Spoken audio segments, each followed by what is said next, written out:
ladies and gentlemen. Today, I want to talk about something that each and every one of us has faced at some point in our lives: being hurt by someone.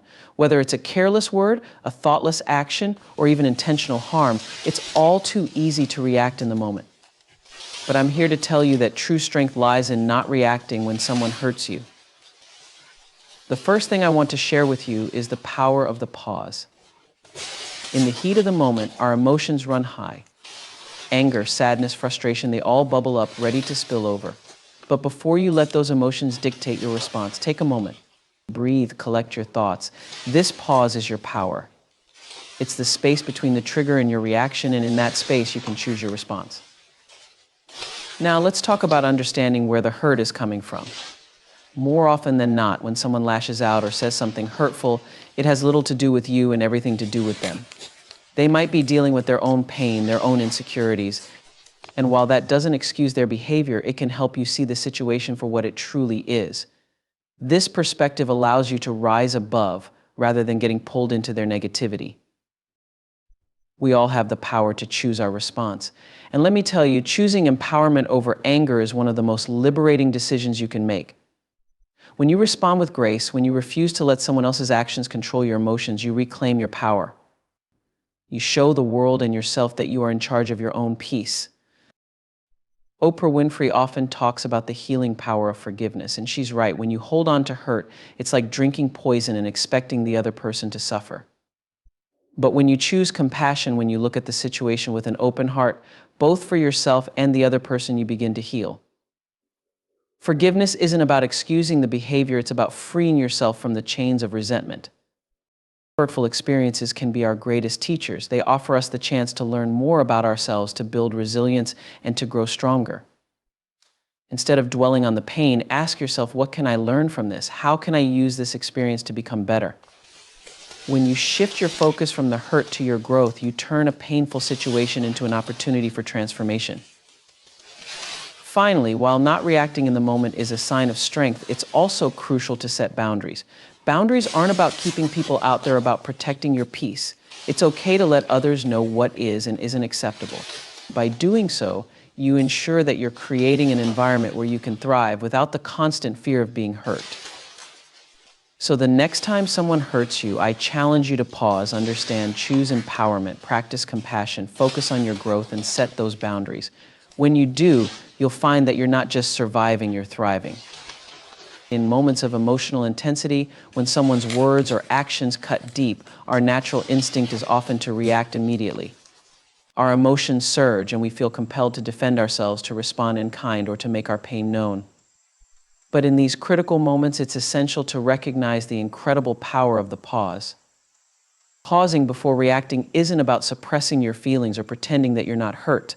It's about giving yourself the space to process what's happening.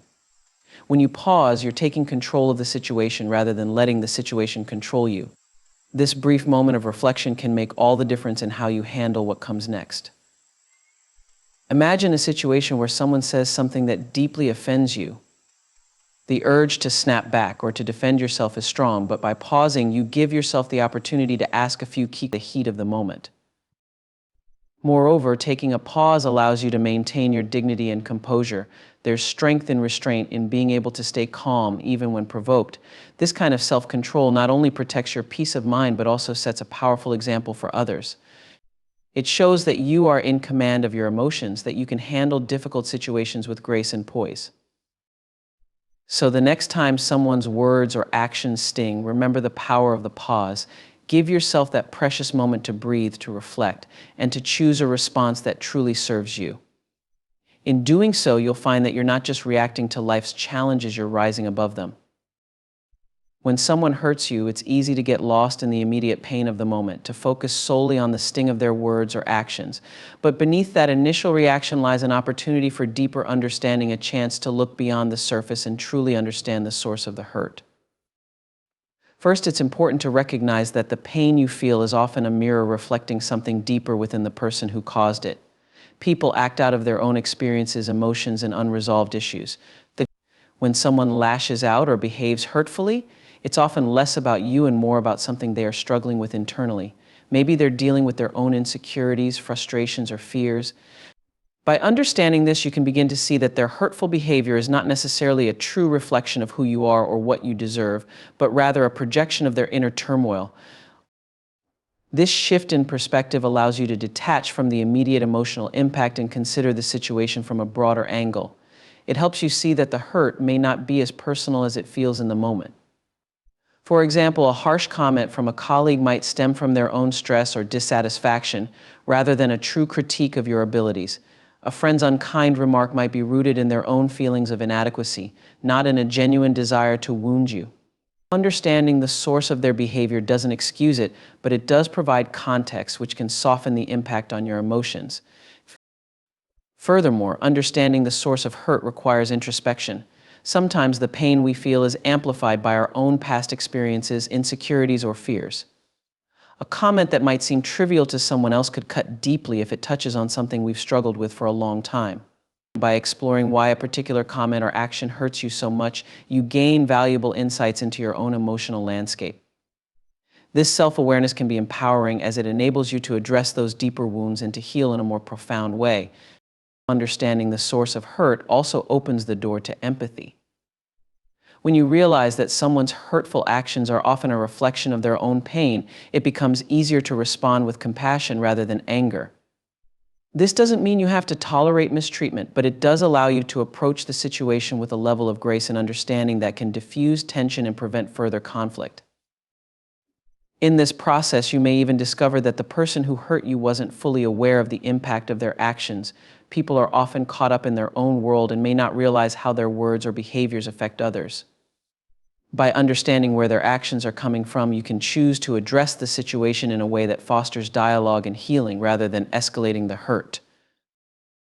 Ultimately, understanding the source of hurt is about looking deeper beyond the immediate pain and into the complexities of human behavior. It's about realizing that hurtful actions often have more to do with the person who is causing the hurt than with you.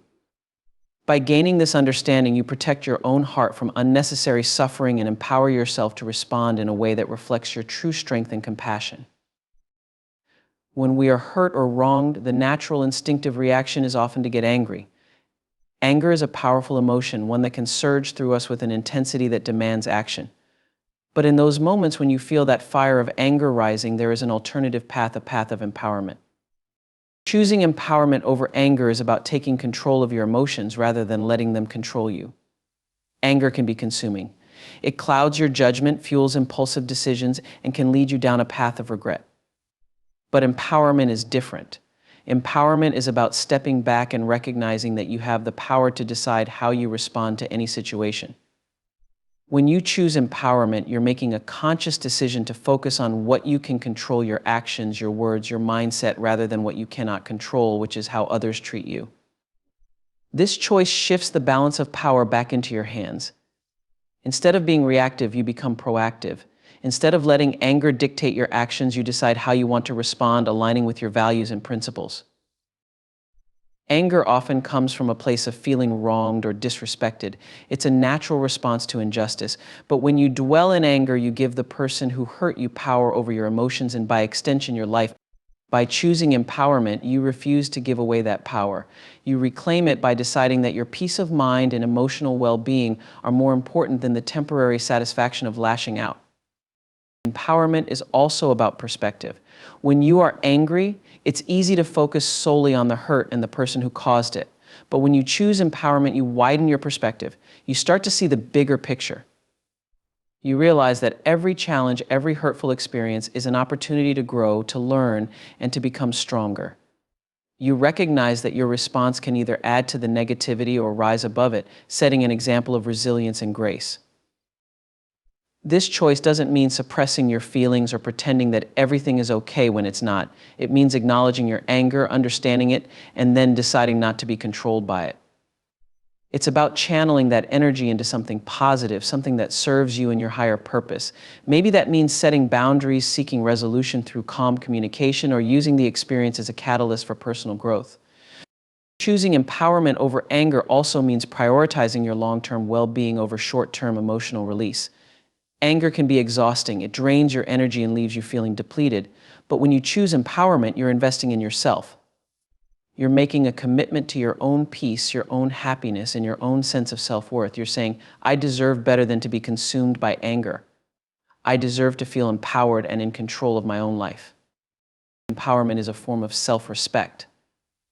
It's about recognizing your own value and refusing to let anyone or anything diminish it.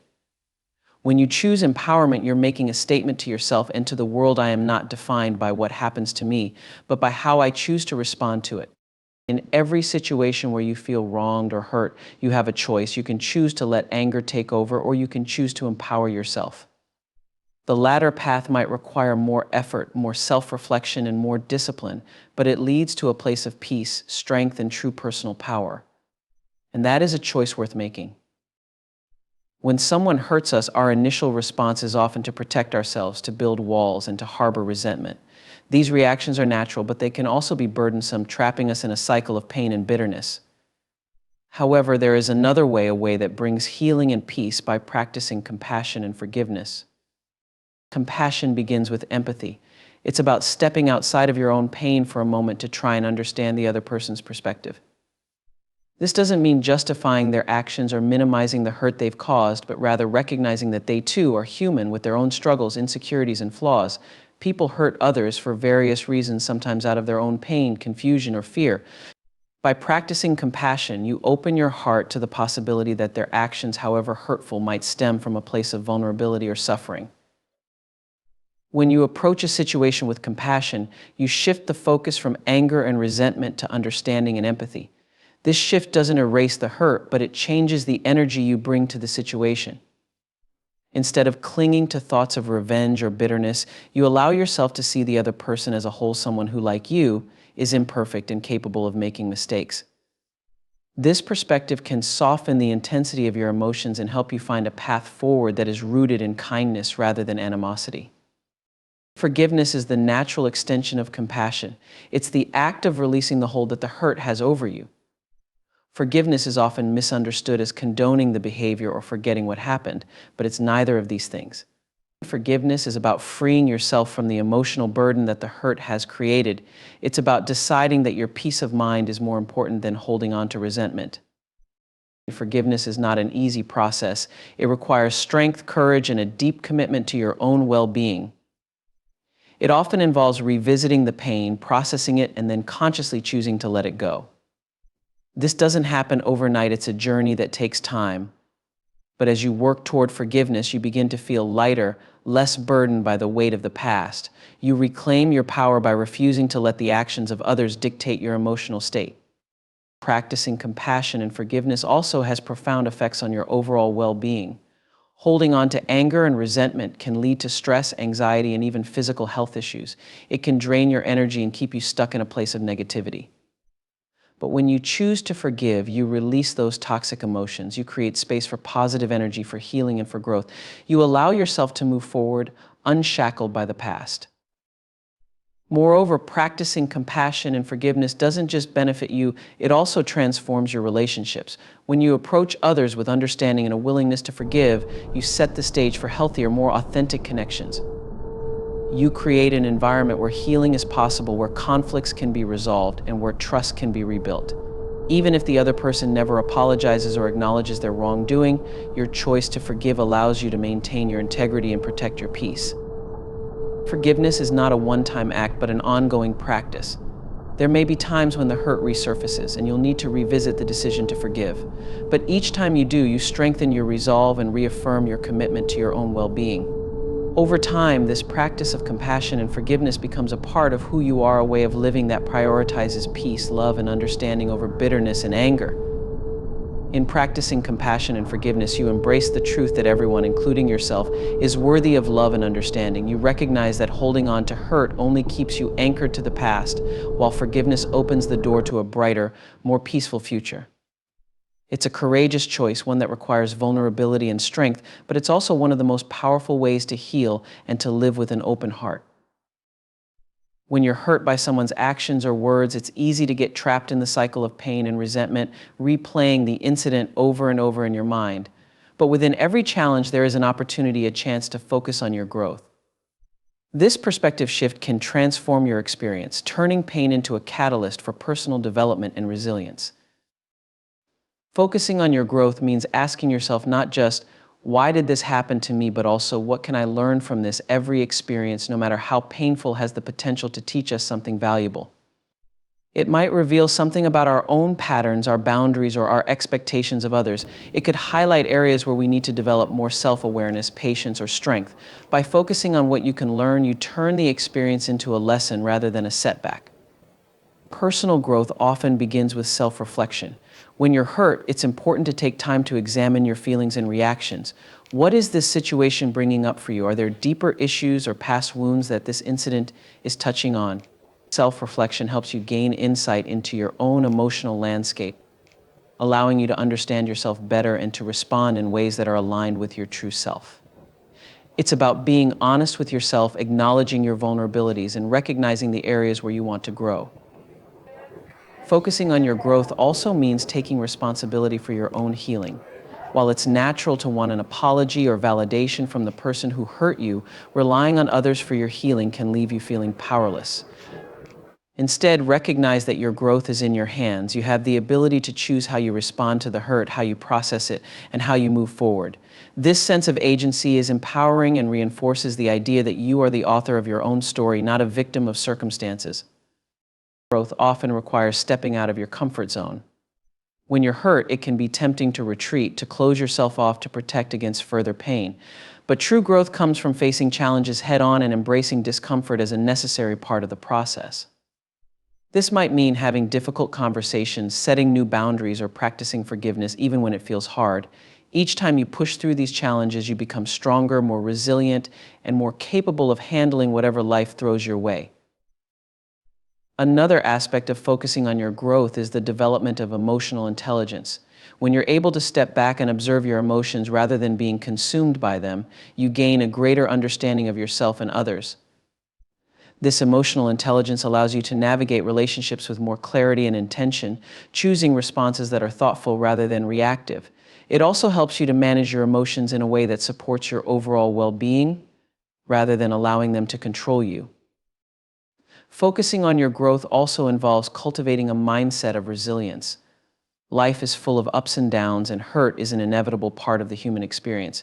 But resilience is what allows you to bounce back from adversity, to learn from it, and to keep moving forward. When you focus on your growth, you build this resilience, developing the inner strength to face challenges with courage and confidence. Over time, you begin to see that each experience, no matter how painful, is a stepping stone on your journey of becoming the best version of yourself. Lastly, focusing on your growth encourages you to set new goals and aspirations. Instead of dwelling on what was lost or the pain inflicted, you shift your attention to what you want to achieve and who you want to become. You start to envision a future that is shaped not by past hurts, but by your dreams and aspirations. This forward-looking perspective motivates you to keep growing, to keep striving, and to keep reaching for the life you truly desire. In essence, focusing on your growth transforms hurt into an opportunity. It empowers you to take control of your narrative, to learn, to heal, and to evolve. It's about turning inward to discover your strengths and using those strengths to create a life that is richer, fuller, and more aligned with your true self. When you choose growth, you choose to rise above the pain, to embrace the lessons, and to emerge from the experience stronger and wiser than before. Setting boundaries is a crucial step in protecting your emotional well-being and ensuring that your relationships are healthy and respectful. When someone hurts you, it's a wake-up call, a reminder that boundaries may need to be established or reinforced to prevent similar harm in the future. Boundaries are not about shutting people out, they're about defining what is acceptable in your interactions with others and what is not. They are a form of self-care and self-respect. Setting boundaries for the future starts with understanding what you need to feel safe and respected. After being hurt, it's important to reflect on what happened and identify the specific behaviors or situations that caused you pain. Was it a lack of communication, disrespectful language, a violation of trust? By pinpointing these triggers, you gain clarity on what boundaries need to be put in place. This self-awareness is the foundation of strong boundaries because it helps you articulate your needs clearly and confidently. Once you have identified the areas where boundaries are needed, the next step is to communicate them. This can be challenging, especially if you're not used to asserting yourself. However, it's essential to express your boundaries openly and honestly. When you communicate your boundaries, you're not accusing or blaming the other person, you're simply stating what you need to maintain your emotional well-being. For example, if someone's constant criticism hurt you, you might say, I value our relationship, but I need us to communicate in a way that is constructive and respectful. I'm asking that we avoid harsh criticisms and instead focus on positive and supportive dialogue. Effective boundary setting also involves consistency. It's not enough to set a boundary once and then let it slide when it's tested. You need to be firm and consistent in upholding your boundaries even when it's uncomfortable. People may test your boundaries either consciously or unconsciously, and it's your responsibility to reinforce them. This consistency sends a clear message that your boundaries are non-negotiable and that you take your emotional health seriously. It's not about being rigid or inflexible, but about standing up for yourself and ensuring that your needs are respected. Another key aspect of setting boundaries is recognizing that boundaries are not just about others, they're also about you. You need to set boundaries with yourself as well. This might mean recognizing when you're overextending yourself, when you're allowing others to take advantage of your kindness, or when you're not giving yourself the time and space you need to heal.